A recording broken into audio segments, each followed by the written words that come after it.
Bonsoir je vais essayer de parler au plus fort pour que tout le monde m'entende. Bezrat Hashem.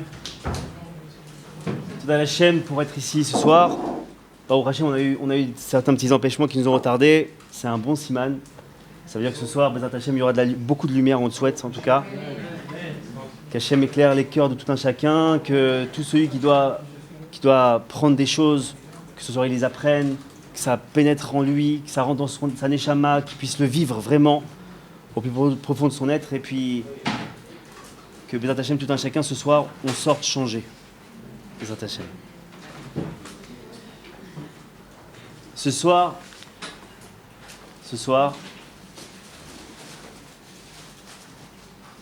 on va traiter de quelque chose qui touche peut-être l'humanité tout entière. C'est la tristesse. Il faut savoir que c'est un mal qui touche tout le monde. On va essayer d'analyser ce soir ce que c'est la tristesse, comment pallier à la tristesse et comment Bezrat Hashem plus jamais tomber dans la tristesse. Déjà, il faut savoir une chose. On va, avant de commencer, définir ce que c'est la foi. Dans un premier temps, il faut comprendre qu'il y a un klal, il y a une règle générale, qui est que le Créateur, il veille sur chacune des créatures et il lui donne le meilleur qui soit. Il faut là-dessus avoir aucun doute. Aucun doute. Ce que Hachem il m'a donné, ce que Hachem il me donne, ce que Hachem il me donnera, c'est le meilleur qui soit pour moi. Maintenant, je vais vous donner quelque chose de fondamental, plutôt à travers les enseignements du Rav Arush et de Rabbi Nachman. Je vais vous donner un enseignement, deux clés très très très importantes et fondamentales, et je vais vous donner une recette pour ne plus avoir déjà de désespoir. La foi, il y a deux volets dans la foi, on va faire ça comme ça. La première, c'est comprendre que En On Milevado. On l'a tous vu sur les voitures en Israël, Baruch Hashem, il y a plein d'autocollants sur les pare-brises de tout un chacun, c'est écrit En On Milevado. En On Milevado, ça veut dire quoi? C'est qu'il n'y a rien mis à part lui. Mis à part qui? Mis à part Hashem. On va essayer de développer avec ça. Et la deuxième chose, c'est qu'il faut prendre conscience que non seulement En On Milevado, c'est-à-dire qu'il n'y a rien mis à part Hashem, mais que tout ce qu'il fait lui, c'est pour le bien. En On Milevado, c'est quoi? C'est quoi Hachem, il est partout? Hachem, il est dans le policier qui vient de m'arrêter et qui va mettre une contravention. Hachem, il est dans ma femme qui me parle mal ou que mon mari il parle mal. Hachem, il est dans mon collègue qui ne me respecte pas ou mon patron qui me convoque et qui ne m'a toujours pas donné mon augmentation. Hachem, il est dans mon voisin qui fait du bruit à 4h du matin et que j'aimerais bien dormir. Hachem, il est dans la maladie qui me poursuit. Hachem, il est dans le fait que j'ai pas des enfants. Hachem, il est dans le fait que j'ai pas d'argent pour payer mon loyer ce mois-ci. Hachem, il est dans toutes les étapes de ma vie. Qu'elles soient à mes yeux bonnes ou pas bonnes. Ou moins bonnes, on va dire comme ça. Hachem, il est partout. Déjà, c'est fondamental de comprendre ça. La deuxième chose, c'est que quand on a compris que Hachem, il est partout, il faut intégrer une autre chose. Que tout ce qu'il fait, toutes les fois où il est dans quelque chose, c'est pour le bien. C'est une chose fondamentale c'est une expérience personnelle que j'ai eue, que j'ai travaillé, que j'ai essayé et qui fonctionne. Lorsque vous avez déjà, c'est une première clé que je vous donne tout de suite là maintenant. Quand on commence à sentir que le Yetzer Hara de la tristesse, il arrive à nous attraper, à essayer de nous faire tomber au fond. Première chose à faire, j'arrête, j'écoute plus. Première chose à faire, deuxième chose à faire, je comprends une chose. Je mets en avant. En fait, dans l'être humain, il y a deux choses. Il y a la foi et il y a la raison. La raison, c'est qu'est-ce que la société, qu'est-ce que mon éducation, qu'est-ce que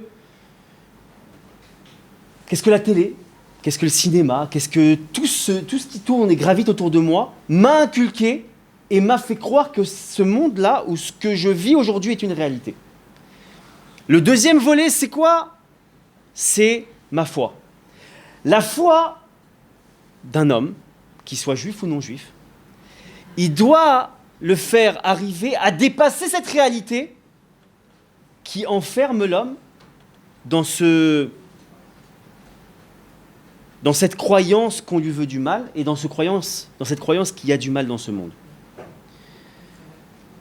Ça, c'est les 3 étapes. Ensuite, il faut être capable, lorsque donc, on commence à sentir cette sensation désagréable de tristesse qui nous envahit, d'être capable de faire et de répéter continuellement les 2 choses que je vous ai dit. Enod milevado, il n'y a rien autre chose que lui, et tout est pour le bien.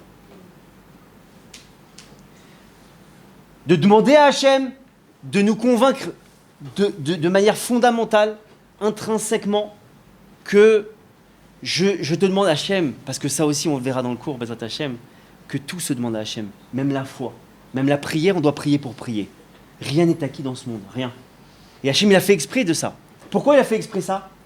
Pour comprendre une chose. Si moi je te donne accès à quelque chose sans que tu passes par moi, alors tu vas croire que j'existe pas, Chas v'Shalom. Mais si je t'oblige à passer par ce point-là, par ce péage, entre guillemets, alors tu vas comprendre à chaque fois que tu vas passer, tu vas dire « Ah, il existe ». Maintenant, on sait très bien que la punition de certaines personnes, certains hommes, ou femmes, c'est de croire que Hachem, il leur ouvre le passage du péage, et finalement il passe, il croit qu'il n'y a pas de péage. Mais le problème, c'est que en fait, toute une vie passe dans une espèce de shaker, de croire, de mensonge, de croire que Hachem, il n'existe pas, Chas v'Shalom. Donc, se convaincre continuellement et demander à Hachem, que je sois convaincu que Behemet, En On Milevado, il n'y a que toi. Et la deuxième chose, que maintenant que je suis convaincu qu'il n'y a que toi, que je vois le bien partout, que je cherche et que tu me montres le bien partout. Dans toutes ces épreuves-là que j'ai, que tu me montres le bien. Qu'à aucun moment, dès que j'entends le mot tristesse, dès que j'entends le mot, on va le voir après, dès que je vois arriver l'autoculpabilisation qui commence à arriver, hop, je ferme mes écoutilles, j'écoute plus, ça m'intéresse pas. Comme s'il y avait quelqu'un qui voulait la shonara ou des choses qu'on n'a pas envie d'entendre. Il y a des moments où on est capable de dire à une personne, écoute, ça m'intéresse pas ce que tu dis. Arrête, ça m'intéresse pas. Viens, on clôture la conversation. On sent que la tension commence à monter entre 2 individus qui commencent à discuter ensemble. S'il y en a un des 2 qui est un peu plus intelligent que les autres, qu'est-ce qu'il va dire? Il dit, écoute, viens, on arrête la conversation là. Dommage. On est des bons amis, pourquoi on... C'est dommage. Alors avec le Yetzirah, faut pas lui... Quoique, je sais pas si on peut le dénommer un ami, en tout cas, il nous sert beaucoup à se connecter à Dieu. Mais on verra ça peut-être dans un autre cours, mais en tout cas, là, voilà. Maintenant, c'est quoi un homme qui considère que, entre guillemets, qui n'a pas la foi, qui n'a pas les mouna en Hachem, que Hachem il existe? Un des indices, qui peut lui dire, un baromètre, pardonnez-moi, plus simplement, un baromètre pour comprendre et savoir où on en est aujourd'hui au niveau de la Emouna, c'est quoi? C'est déjà, première des choses, quand je fais une analyse de la situation dans laquelle je suis et que je considère qu'elle n'est pas bonne, entre guillemets, alors je commence à faire quoi? Je commence à accuser Hachem. Je commence à dire quoi? Je suspecte finalement quoi? Que le Créateur est en train de me tourmenter. Le Créateur, qu'est-ce qu'il s'amuse à faire? Entre guillemets, je mets des énormes guillemets. Que le Créateur, qu'est-ce qu'il s'amuse à faire? Bon, c'est simple. On est samedi soir. Bon, il voulait s'amuser un peu. Qu'est-ce qu'il a fait? Il a réuni tous les malachim. Mais qu'est-ce qu'il a fait? Il m'a pris lui, il m'a pris moi. Et il a dit, on va s'amuser un peu. Mais tout un chacun, on tombe des fois, très souvent dans cette situation-là, où on croit qu'on est, entre guillemets, le vilain petit Qatar. Où on croit qu'on est la proie, entre guillemets, d'Hachem, Chas v'Shalom. Parce que, on n'a pas, encore une fois, il faut toujours se le mettre en fond d'écran, en fond musical. Enod milevado, et En milevado, il est partout, et tout ce qu'il fait, c'est pour le bien. Si j'ai pas ça en fond, je vous garantis à 150% qu'on tombera dans la suspicion que Hachem, il nous veut du mal, Chas v'Shalom, et que Hachem, Chas v'Shalom, c'est un bourreau. Ça, déjà, il faut l'avoir en tête. Maintenant, l'homme, il doit tout demander à Hachem. Quand il a un défaut, quand il a un manque, quand il a une situation dans laquelle il se trouve qui est périlleuse pour lui, qui est compliquée pour lui, imaginons, une personne, elle n'est pas mariée depuis des années. Une personne, elle n'a pas d'enfant depuis des années. Maintenant, l'analyse qu'on peut faire, elle est simple.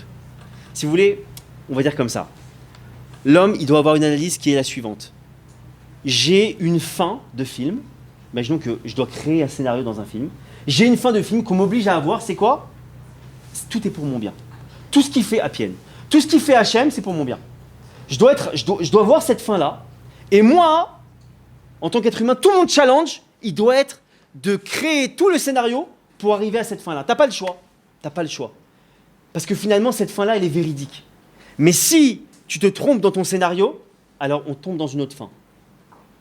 Donc le challenge de l'homme, d'une certaine manière, le travail qu'a à faire l'homme, c'est de déjà s'entraîner continuellement à chercher, entre guillemets, parce que j'aime pas trop l'expression, mais ça parle, la bonne excuse pour arriver à ça. C'est fondamental. Comprendre que, pourquoi on parle de tout est pour le bien.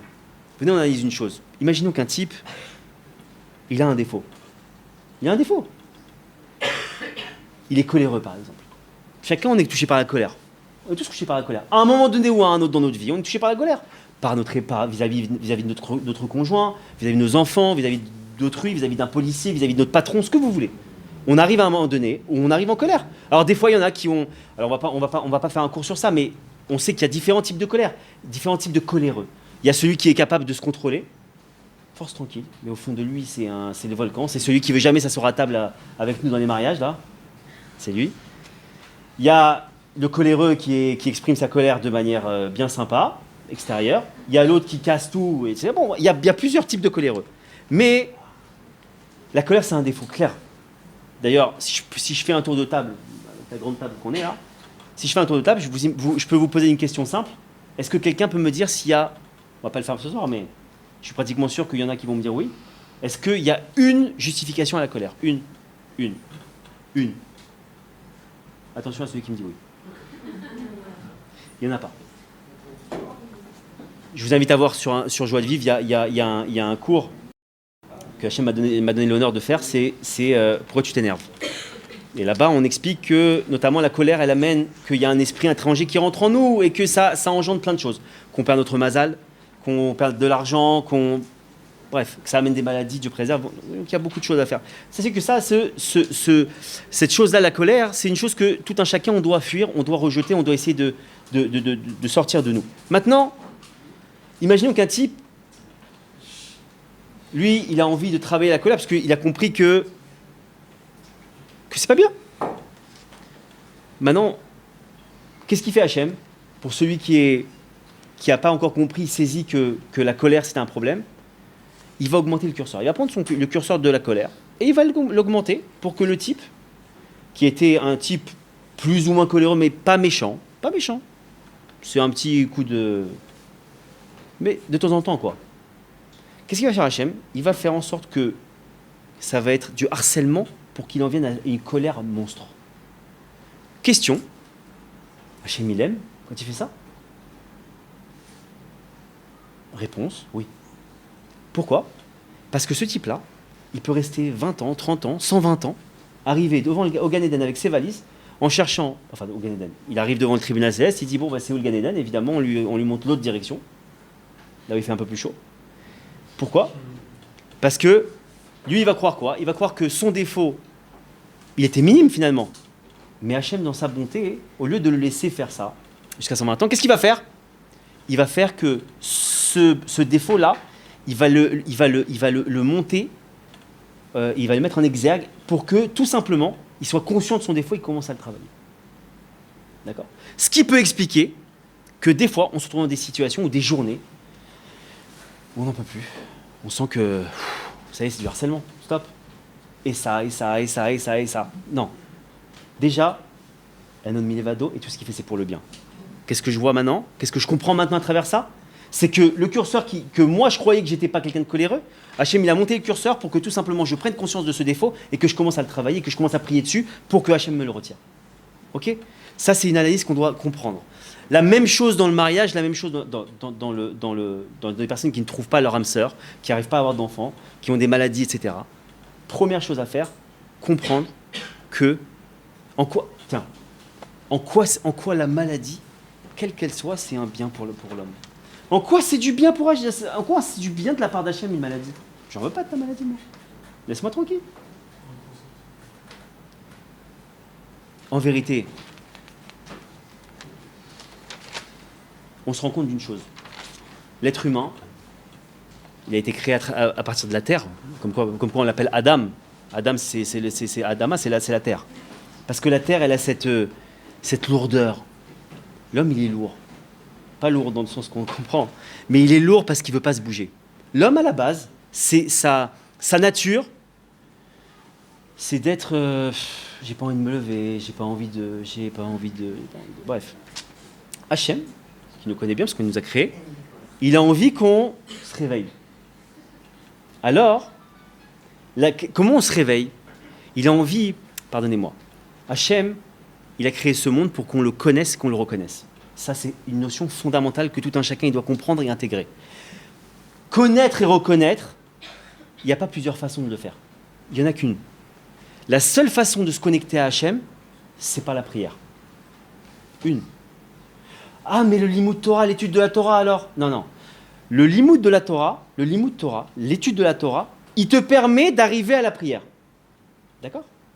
La connexion à Hachem, elle se fait par la prière. Et quelle prière? Et c'est tout ça, l'Aïd Bodedut. Parenthèse à faire sur l'Aïd Bodedut, 2 petites secondes, mais très importante. L'Aïd Bodedut n'est pas le porte-drapeau de quelque chassidoute que ce soit, Breslev, ce que vous voulez, d'accord, je le dis dès maintenant, devant la caméra, devant vous tous ici réunis. L'Aïd Bodedut, pardonnez-moi, existe depuis la nuit des temps. L'Aïd Bodedut, écoutez bien, avant qu'on ait avant qu'on ait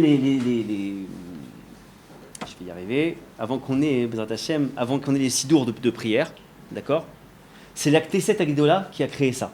La Knesset Agdola, elle s'est rendue compte qu'à un moment donné, c'est un peu historique mais c'est important de le savoir, la Knesset Agdola, c'était la grande assemblée, a commencé à voir que les gens ne savaient plus prier d'eux-mêmes. Qu'est-ce qu'ils ont fait? Ils ont écrit un texte, selon des notions kabbalistiques, des choses très poussées et très profondes.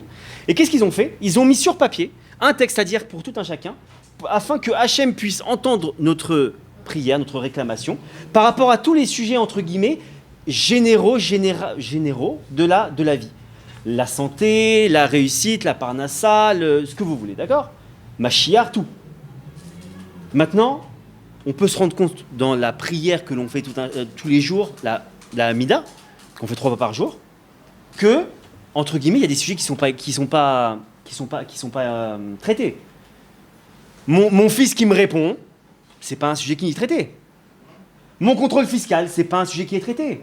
Ah, il y a Shema Kolenu. Ah oui, on peut mettre une prière personnelle là-dedans. Mais moi, je vous parle de... Il y a des milliers de cas qui sont pas traités dans la Hamida. La Hamida, il faut comprendre que la Hamida qu'on fait tous les jours, les 3 prières qu'on fait, c'est ni plus ni moins qu'un entraînement pour l'Aïd Bodedut. Maintenant, cette Aïd Bodedut là, sachez qu'elle était faite par tout le Ham Israël. Tout le peuple faisait Aïd Bodedut avant que cette Hamida là, à l'écrit, soit sortie. Parce que tout un chacun savait parler à Hachem, demander à Hachem, parce que évidemment Hachem c'est un roi, il y a un certain protocole à avoir quand on s'adresse à lui. On n'arrive pas chez un roi en ouvrant la porte en grand comme ça et en disant tu me donnes et tu me dis des trucs et j'en ai marre de tes histoires. On ne dit pas ça à un roi. Il y a une façon de s'adresser à un roi. Il y a des techniques à connaître pour que Hachem nous exauce. Et si vous voulez, on pourra en discuter un petit peu après. Maintenant, et d'ailleurs je vous invite à lire un livre qu'a écrit le Rav Arush qui est extraordinaire et qui explique tout de A à Z au niveau de la Aïd Bodedut, comment on fait la Aïd Bodedut et comment nos prières peuvent être acceptées. C'est à travers Champs et Forêts. Je vous invite tout un chacun à le lire, il est tout simplement extraordinaire ce livre.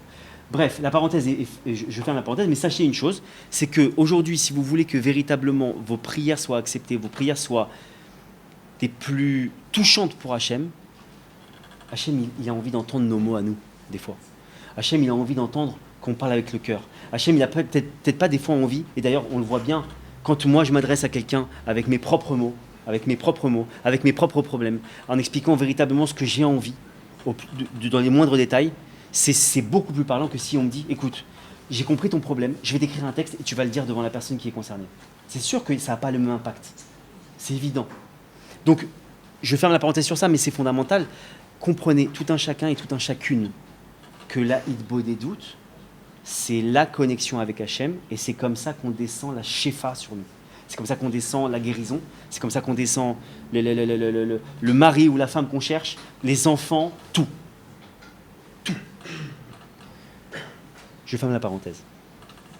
Maintenant, on voit que, on a parlé de certains manques de tout un chacun, on voit bien qu'il y a des grands dans le peuple d'Israël qui ont eu des défauts physiques très prononcés, et pourtant, on va voir que c'était une force. Un qui est le plus connu de tous, c'est qui? Moshe Rabbeinu. Moshe Rabbeinu, on dit qu'il était bègue. On ne va pas revenir comment il est devenu bègue, mais en tout cas, il était bègue. Alors imaginez, quand Hachem il lui dit, écoute, tu vas être dirigeant du peuple et tu vas parler en mon nom. Je ne sais pas si tu as vu ce que j'ai, mais évidemment, Hachem, qu'est-ce qu'il lui répond? Il lui dit, écoute, jusqu'à nouvel ordre, c'est moi qui donne la parole, qui l'enlève, donc t'inquiète pas pour moi, je sais, je vais gérer. Mais on voit que Moshe, finalement, de son défaut, il est devenu une force, et qu'il est devenu quand même, c'est the prophète, il n'y a pas au-dessus. Il n'y a pas, jusqu'à nouvel ordre, il n'y a pas au-dessus de Moshe Rabbeinu.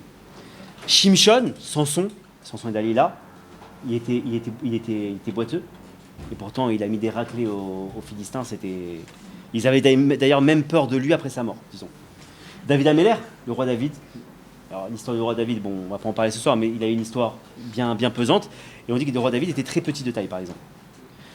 Bref, je vais pas citer tous les personnages, mais en tout cas, sachez que les défauts aujourd'hui, pourtant, donc, si j'ai une analyse un petit peu objective de la situation, on voit que les grands, chez nous, malgré leurs défauts, c'était des grands. Pourquoi c'était des grands? Parce qu'ils se sont servis de leurs défauts pour se connecter à Dieu. Pourquoi? Parce que tout comme une maladie qu'Hachem envoie, tout comme le fait que je suis bloqué dans certaines situations, tout comme le fait que j'ai toujours pas trouvé mon mazal, tout comme le fait que j'ai toujours pas d'enfant, etc. Hachem me met dans une situation où, entre guillemets, je suis au pied du mur. Pourquoi? Parce qu'il y a des moments où c'est le seul moyen pour que tu lui parles. C'est le seul moyen pour que tu t'adresses à lui et que tu lui demandes. Si vous saviez, si on prenait conscience du sourire, entre guillemets, si on peut dire comme ça, du sourire, de la joie qu'éprouve Hachem lorsque ses enfants lui parlent, lorsque ses créatures lui parlent, c'est indescriptible. Il n'y a rien de plus important, ceux qui ne sont pas parents, mais ceux qui le sont, je fais appel à ça, il n'y a rien de plus beau pour un père et une mère que quand un enfant il vient, il veut se confier à lui, il veut parler avec lui, etc. Parce qu'il y a un contact qui se crée. C'est inévitable, c'est inexplicable. On est les enfants d'Hachem. Toutes les créatures du monde, c'est les enfants d'Hachem. Hachem, il veut Béhémet. Et toutes les situations périlleuses qu'on connaît aujourd'hui, elles sont là parce qu'il veut que tu te connectes. Écoute, première situation, je t'ai mis un voisin qui t'a embêté, tu m'as pas parlé. Ok, je monte le niveau. Et on continue jusqu'à quoi? Jusqu'à ce qu'il y ait des situations où on soit tellement au pied du mur, on n'a plus le choix. On n'a plus le choix. Maintenant, tu es allé voir tous les médecins. Ils t'ont dit, je peux rien faire. J'ai raconté souvent cette histoire. On m'a rapporté, moi, d'une personne très proche, on m'a rapporté une fois que Dieu préserve, il y avait quelqu'un de proche qui était sur son lit d'hôpital, de Shalom, et le médecin il est venu le voir, il lui a dit, écoutez, une personne immensément riche. Et on lui a dit, le médecin il est venu voir, il dit, écoutez, je suis vraiment désolé, on a tout essayé, il vous reste tant de temps à vivre. Le riche, il a attrapé le médecin comme ça, il lui a dit, je vous donne toute ma fortune et vous me sauvez. Il a dit, écoutez, je ne peux rien faire du tout pour vous. Mais je suis milliardaire. Je ne peux rien faire pour vous. En vérité, souvent, je le dis comme ça, mais quand il dit, je peux plus rien faire pour vous, peut-être que lui, il peut. Demande-lui. Parce qu'il faut savoir lire aussi entre les lignes des personnages qui s'incarnent dans notre vie. Mais il faut comprendre que c'est là où il faut comprendre aussi qu'il n'y a pas de mal. Il y a juste un moyen pour Hachem de nous connecter à lui, qui quelquefois ne calque pas avec nos plans à nous. Mais il y a des moments où, comme le dit Ravarouche, des fois il y a des enfants qui ne comprennent pas les paroles, ils ne comprennent pas. Il y a une claque, ils comprennent. Alors il faut lui mettre une claque. C'est pas un moyen d'éduquer un enfant, mais il y a des moments où il n'y a plus le choix. D'ailleurs, une chose extraordinaire que j'ai étudiée dernièrement, on voit que Rosh Hashanah, tout est décrété à Rosh Hashanah. L'argent, la réussite, l'Ohalenu, les gens qui vont partir, de quelle manière ils vont. quelle guerre il va y avoir entre les peuples, etc. C'est vraiment, tout est... Alors moi j'aimerais, on pose une question, mais quoi, à Rosh Hashanah, je ne comprends pas. Il y a un tel digne, il y a un tel... D'ailleurs, ce jour-là, il s'appelle Yom Hadin, c'est le jour du jugement. Mais il est aussi appelé Yom Tov. C'est un jour de joie, c'est un bon jour. Attends, soit c'est un jour de jugement, soit c'est un jour, un jour sympathique, on fait la fête. Tu ne peux pas me dire que ça cumule les deux. Alors comment on peut expliquer ça de manière extraordinairement belle, c'est le Rav qui l'explique, que ce jour-là, contrairement à un tribunal normal, comment ça se passe? Un type, il est condamné, il est condamnable, alors il passe devant le tribunal, le juge, il décrète que ça comme sentence. Une sentence, une punition. Une punition. D'ailleurs, le mot punition, je vous en supplie, rayez-le de votre tête. Il n'y a pas de punition, il y a le rapprochement.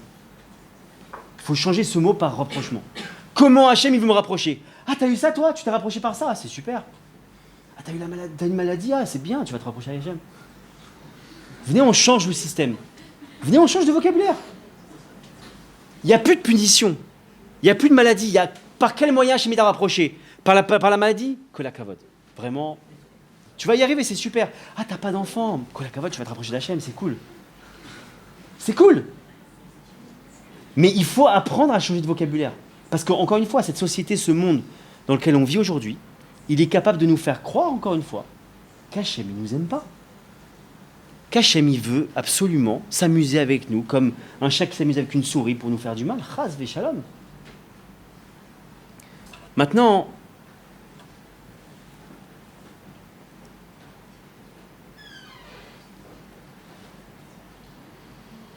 comment il travaille le Yetzer Hara? Le Yetzer Hara, comment il travaille? Nous, on vient d'analyser la chose que il n'y a pas de mal dans ce monde, que toute chose, on doit l'analyser de manière positive et comprendre que c'est un rapprochement qu'Hachem veut. Ah oui, pardonnez-moi, je n'ai pas fini sur Rosh Hashanah. Je finis parce que c'est fondamental ce qui a été dit. Que Rosh Hashanah, donc, dans un jugement, dans un jugement terrien, terrestre, comment ça se passe? Donc le juge, il décrète une punition sur la personne qui doit être punie par rapport à la faute ou la transgression qu'il a fait. Ok, bon. Ça, c'est humain. Maintenant, Hachem, ce qui l'intéresse, on l'a dit, c'est qu'on se rapproche de lui. Pas de nous punir. Lui, ça n'intéresse pas de nous punir. D'ailleurs, comprenez une chose. Il y a deux entre guillemets, je n'imite pas Hachem comme ça, mais il faut comprendre. Il y a deux notions chez Hachem qui sont prépondérantes. La notion de din, de justice, et la notion de miséricorde. D'accord? La mission de din, le jugement, pardonnez-moi, la rigueur plus précisément, elle n'est valable en aucun cas ici sur Terre, dans notre monde ici. Parce que le jugement d'Hachem, ce n'est pas un jugement comme on peut le voir sur Terre, c'est-à-dire, en gros, le juge, c'est selon son sentiment, s'il a bien dormi hier soir, s'il a bien mangé, s'il y a des trucs. Alors, il va bien nous juger ou pas bien nous juger? Bon, non, Hachem, c'est du... Quand on parle de din, quand on parle de jugement, c'est du millimétré. C'est soit A, soit B. Il y a une loi, tu l'as respectée, c'est bien. Tu ne vas pas respecter, tu payes. Ça, c'est ce qu'on aura à 120 ans, Bezrat Hachem. Mais ici, il n'y a pas de dîme. Ici, c'est que de la miséricorde pure. Pourquoi? Parce que sinon, encore une fois, vu que Hachem, on vient de le dire, c'est que de la entre guillemets, de la rigueur là-haut, la rigueur, c'est simple. C'est tu marches pas droit, tu prends des coups, mais de manière, je ne vais pas dire punitive, mais bref. Donc il faut comprendre qu'ici, il n'y a que de la miséricorde. Alors pourquoi on parle de Rosh Hashanah? Parce que Rosh Hashanah, le but de Rosh Hashanah, qu'est-ce qu'il décrète Hachem Rosh Hashanah?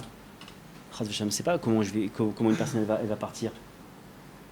Il décrète par quelle épreuve je vais rapprocher mon fils ou ma fille. C'est pas combien tu vas perdre d'argent. C'est, tiens, je vois que sur son dossier, si je lui envoie une épreuve avec l'argent, il va se rapprocher de moi. Il va me prier. Tiens, si je le marie, il ne se rapprochera pas de moi. Si je ne le marie pas cette année encore, il va encore se rapprocher de moi par la prière. Après, je lui donnerai quand il voudra. Donc, il faut comprendre que à Rosh Hashanah, et c'est une vision complètement différente de ce qu'on nous a toujours dit. Rosh Hashanah, c'est Yom Hadin. Il faut pas pleurer, mais enfin, il faut pleurer, mais enfin, il faut pas s'angoisser, mais enfin, c'est presque angoissant. Mais on dirait que c'est Tisha B'Av, mais au mois de Tishri, genre. Non. Hachem, il décrète comment il va nous rapprocher cette année. Et ça, c'est fondamental. Maintenant, comprenons une chose. La guerre qu'on a avec le Yetzer Hara aujourd'hui elle est entièrement psychologique. Psychologique. Sa puissance, sa force, c'est de prendre une situation, de sortir tous les bons côtés et de grossir les mauvais. Aïe, aïe, aïe, aïe, aïe. C'est le type qu'on voulait annoncer un truc, il fait « Oh là là, mon pauvre. Oh là là là là là là là. » Ça, c'est toujours agréable, ça. Il y a toujours ça quand on annonce un truc. « Oh là là là là là là. » Ça, c'est des types qu'il ne faut jamais inviter parce que on l'appelle Joe l'angoisse, lui. Il aide à l'angoisse. Bon, bref. En tout cas, cette petite voix-là, elle est très éprouvante chez nous. C'est « Oh là là là là, qu'est-ce qui t'arrive, mon pauvre, ma pauvre. Mais t'as vu ce qui se passe. Mais t'as vu ce qui se passe. Mais attends, mais... » Et c'est continuellement. Et qu'est-ce qu'il va faire? Le Yetzirah, il va nous montrer que le manque, mais jamais ce que je gagne. Moi, l'analyse que Kachem m'a laissé faire là, c'est de vous montrer que c'est pas le mauvais côté qu'il faut voir, c'est le bon côté. C'est pas la punition, moi, c'est le rapprochement qui m'intéresse. Nous, on doit avoir cette gymnastique-là de toujours faire en sorte d'analyser la chose que comment Hachem il cherche à me reprocher. Pas comment il me punit, pas la galère qui m'arrive. Tiens, intéressant. Comment je fais, comment je vais me rapprocher aujourd'hui? Tiens, il m'arrive ça, je vais me rapprocher. Il faut avoir cet automatisme et ce mécanisme-là. Maintenant, il y a un autre ennemi qu'utilise le Yetzirah, une autre force qu'utilise le Yetzirah et qui amène à la tristesse, parce que c'est ce sujet de ce soir, c'est la culpabilisation. La culpabilisation. Il y a aussi des spécialistes dans la culpabilisation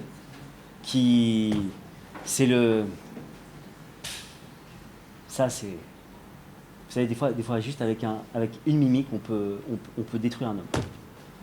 Le type, il a fait une bêtise, il se tourne comme ça, il regarde à droite à gauche, et puis il y a un type qui regarde comme ça, qui fait... Et là, il se dit, il m'a grillé lui. Très souvent, il y a ça.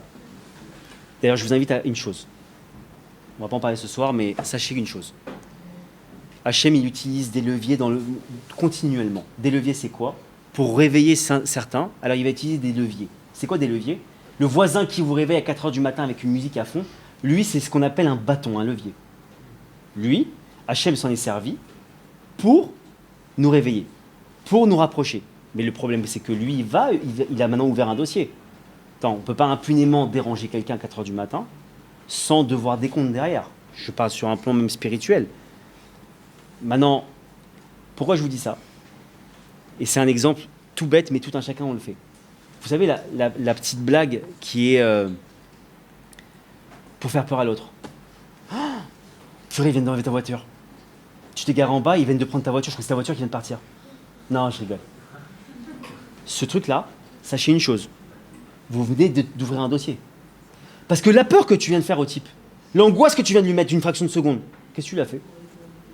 Tu viens de le rapprocher d'Hachem d'une certaine manière. Parce que lui, normalement, en une fraction de seconde, si c'est un bon, il fait ouais, attends. Hachem, Toda Rabba, Hachem, s'il te plaît, aide-moi parce que j'ai besoin. Normalement, si c'est un bon, il fait ça. C'est un bon. Hein. Maintenant, Baruch Hachem, on ne fait pas toujours tout ça. Donc, la peur, la crainte qu'on vient de lui inculquer, sachez que c'est, entre guillemets, on a été bâton. On a été levier d'Hachem. Donc, il faut éviter ce type de choses. Il faut éviter de rentrer dans la peau d'un bâton. C'est tout. Parce que quand ça se ressent. Le charrieur aussi, hein, le moqueur, là, celui qui se moque tout le temps, qui blague tout le temps, qui fait toujours des blagues devant tout le monde, qui fait rire toute l'assemblée et qui peut afficher un type. Sachez que faire honte à quelqu'un, c'est plus grave que là. On ne va pas faire de débat là-dessus, mais sachez qu'il faut faire très attention. Il faut commencer à analyser, est-ce que je vais servir de bâton ou est-ce que je ne veux pas être servir de bâton? Il faut analyser tout ça, c'est important. Donc, la culpabilisation, je m'excuse, j'ai pas de notion d'heure. Ok, d'accord.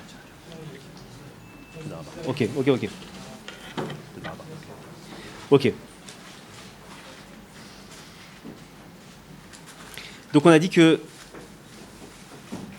sachez que la culpabilisation, avec plaisir. La culpabilisation, elle est dans tout un chacun. C'est de croire que j'ai une autonomie et que je peux et que et que je suis accusable de quelque chose. Très souvent, la culpabilisation, ou plutôt l'autoculpabilisation, elle démarre par le jeu. Oh, je suis nul. Ah, j'aurais pas dû faire ça. Ah, j'ai abusé. Dès qu'on entend le jeu dans une phrase, quand on se parle à soi-même, sachez qu'on rentre dire, il y a 99,999% de chances qu'on arrive à la culpabilisation. Pardonnez-moi. Donc déjà, toujours fais attention, quand on analyse ce qu'on a fait, il n'y a pas de jeu. Hachem a voulu comme ça. Hachem, il a voulu comme ça. J'ai raté mon examen, c'est pas que j'ai pas réussi. Hachem, il a voulu comme ça. Il y a une chose qu'utilise le Yetzer Hara qui est fondamentale, que je vous transmets aussi. C'est que une des forces qu'il utilise, c'est en fait dans l'action, il y a l'avant-action et l'après-action. L'action, elle appartient à Hachem. D'accord ?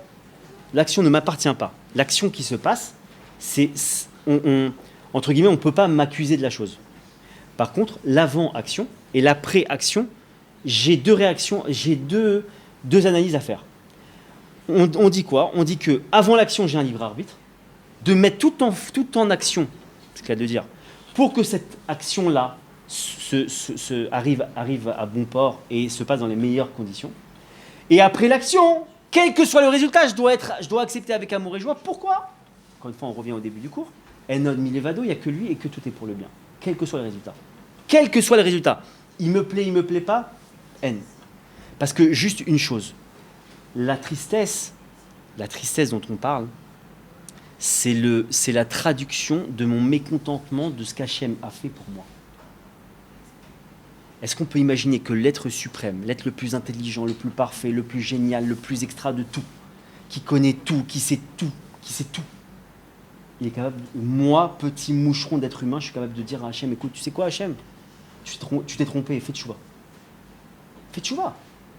Appelle-moi, la prochaine fois que tu prends une décision Hachem, appelle-moi, je te donne conseil. Qu'est-ce que c'est ? Finalement, c'est quoi la tristesse ? C'est quoi la culpabilisation ? C'est quoi culpabiliser sur quelque chose où... Mais ça sous-entend que Hachem, tu t'es trompé, Chas v'Shalom. Tu t'es trompé, t'aurais dû faire comme ça. Le type ou la fille qui a des épreuves, la plupart du temps, et je m'inclus avec vous, action, au fond peut-être de notre cœur, d'un moment donné, de ne pas accepter de manière chalem, de manière complète, pardonnez-moi, ce qu'Hachem a fait de ça, a fait de nous. Mais ça sous-entend que Hachem, je ne suis pas d'accord avec ta décision, et la prochaine fois, appelle-moi. Appelle-moi. Donc, c'est fondamental par rapport à la tristesse. Une des armes les plus fondamentales par rapport à la tristesse, une des armes les plus fondamentales par rapport à la tristesse, c'est quoi ? C'est de dire tout simplement ce qu'Hachem y fait, il sait pourquoi il le fait. Un bébé de quelques semaines, il ne peut pas se mesurer à son papa ou à sa maman qui a X années devant lui, qui sait bien plus que lui les choses et quel est le bien qu'il lui faut pour lui et à quelle heure il doit se coucher, à qu'est-ce qu'il doit manger, etc. On n'a jamais vu un nouveau-né dire à sa mère, écoute, j'en ai marre de ton lait, file-moi un petit hamburger, un truc sympa, quoi. La Pkeila pour les Tunisiens, mais... Donc, il faut comprendre qu'on est au même stade. Même stade. On est des nouveau-nés devant un adulte. On ne sait pas ce qui est bon pour nous. Accepter une chose, de dire que Hachem, il fait tout pour le bien, et que accepter que ce que je veux, c'est pas bon pour moi. Ce que lui, il veut, c'est bon pour moi. Je vais clôturer sur ça, parce que le temps, malheureusement, est un petit peu court, pour vous dire une chose. Il y a deux grands hommes, pardonnez-moi, qui, dans l'histoire juive, ont été des hommes extraordinaires, qui ont connu les pires épreuves, et pourtant, on va le voir après, qui ont eu un cadeau extraordinaire. Ces deux hommes, c'est Yosef Hatzadik, le fils de Yaakov, Joseph, le fils de Jacob, d'accord, et le roi David. Je vous invite à lire, on va pas le détailler ce soir, mais je vous invite à lire l'histoire de tout un chacun. On peut faire un roman avec ça. On peut faire des romans. D'ailleurs, je ne comprends pas qu'il n'y ait pas de film qui soit sorti comme ça, parce que c'est des trucs de folie. Yosef, on l'a fait en tic-tac. Todarba, merci. Yosef, on l'a fait en tic-tac. Yosef, qu'est-ce qui s'est passé ? À 17 ans, il il est jeté dans une fosse par ses frères, il est ensuite pris par une caravane de marchands, il arrive en Égypte, il est accusé de certaines choses avec la femme du gouverneur, il est jeté en prison. Quand il est jeté en prison, qu'est-ce qu'on lui dit? Alors lui, qu'est-ce qu'il pose comme question? Combien de temps? Je sais pas. Je sais pas. Toi en prison, je sais pas. Imaginez le truc. On met quelqu'un en prison, on lui dit combien de temps? Je t'ai pris combien de temps? Je sais pas. Ah, tu peux. Bah, je sais pas. C'est comme si je disais à un type comment se travaille, et je finis quand? Je sais pas. Tu fais le travail, je te dirai quand tu t'arrêtes. Non. Psychologiquement, vous imaginez psychologiquement comme c'est. Je sais pas, il faut une limite. L'homme, il a besoin d'une limite. Il a besoin d'un début, d'une fin. Bref, Yosef, il a eu ça. Qu'est-ce qu'il faisait en prison? Les sages nous disent il tapait des mains, il chantait. Et il dansait. Attends, Yosef, t'es en prison. Il faut savoir que les prisons égyptiennes, c'était des espèces de KGB où on n'avait pas la place de s'asseoir. On devait rester debout. D'accord? Et le peu qu'on pouvait s'asseoir, c'était comme ça. La puanteur, je vous raconte pas. La crasse, je vous raconte pas. Et lui, qu'est-ce qu'il faisait? Il tapait des mains, il chantait, il dansait. Pourquoi? Parce que tout simplement, il a compris que En od milevado, il mettait en pratique toujours En od milevado, et tout est pour le bien. Il disait, moi, à mon échelle humaine, je ne peux pas comprendre. Je ne peux pas accepter parce que moi, je ne vois qu'une partie du film. Mais comme je sais qu'il y en a un qui dirige le monde, et qu'à un moment donné, je comprends qu'il sait mieux que moi, sûr, et que j'ai vu dans ma vie que finalement, il y a toujours des happy end. Il suffit de regarder la vie des patriarches. On voit que ça, Baruch Hashem, il y a toujours eu des trucs. Alors, il y a cette analyse-là. Et qu'est-ce qu'il a gagné, Yosef Hatzadik? Il est sorti de prison. Il est vice-roi d'Égypte. Et par son mérite, on est sorti d'Égypte. Pas mal. Parce qu'il a toujours gardé la confiance. Même chose pour David Améler, le roi David. On voit que David Améler, bon, je ne vais pas refaire sa vie, mais ça veut dire, si on lit la vie de David Améler, il n'y en a pas un ici, et je m'inclus avec vous, qui tient le choc sur la première épreuve. Pas un. Des viols de ses femmes, des enfants qui veulent le tuer, je sais pas, des trahisons continuellement. Une épreuve comme ça, on tombe tout de suite. Tout de suite. Lui, il a écrit un bouquin entier qui s'appelle les Teilim pour louer Dieu et remercier Dieu de toutes ces épreuves. Attends, David, tu n'as pas les yeux en face des trous ou quoi? Tu vois pas ce qui se passe? Attends, c'est quoi cette vie? Mais non. Oh, merci Hachem, par cette trahison-là, tu m'as rapproché de toi. Un épisode dans David extraordinaire, et je suis toujours là-dessus parce que. Mais on voit la force de David dans une chose. On voit que quand Avshalom, son fils, il fait un coup d'État, on voit que. Qu'est-ce qu'il fait David quand il apprend que Avshalom il arrive avec 400 bonhommes, 400 hommes pour essayer de lui trancher la tête et prendre son trône? David, il prend la couronne comme ça et il la pose sur son trône et il part en marchant tranquillement. Réaction de tout un chacun. Qu'est-ce qu'on fait si demain on apprend qu'il y a un type sanguinaire qui vient avec 400 bonhommes pour nous faire la peau? Je sais pas, je prends 10 chevaux et je cours comme un fou. Non, David, qu'est-ce qu'il fait? Il part à pied. Il pose sa couronne. Qu'est-ce qu'il dit? Bon, cette couronne, qu'est-ce qu'il m'a donné? Dieu. Il veut la reprendre, il veut la donner à quelqu'un d'autre. Ça ne m'appartient pas, je pose. Bye. Je pars. C'est pas grave. C'est à lui, c'est pas à moi. Et ces grands hommes-là, ces deux grands hommes-là, qu'est-ce qu'ils ont eu la chance d'avoir dans leur descendance? Est-ce qu'ils vont avoir la chance d'avoir? Qu'ils vont avoir, Bezrat Hashem, les deux Mashiach. Mashiach ben Yosef, Mashiach ben David. Alors que Bezrat Hashem, on puisse être zoré de plus jamais être triste. De comprendre qu'il n'y a que Hashem dans le monde et que tout ce qu'il fait, c'est pour le bien. Amen.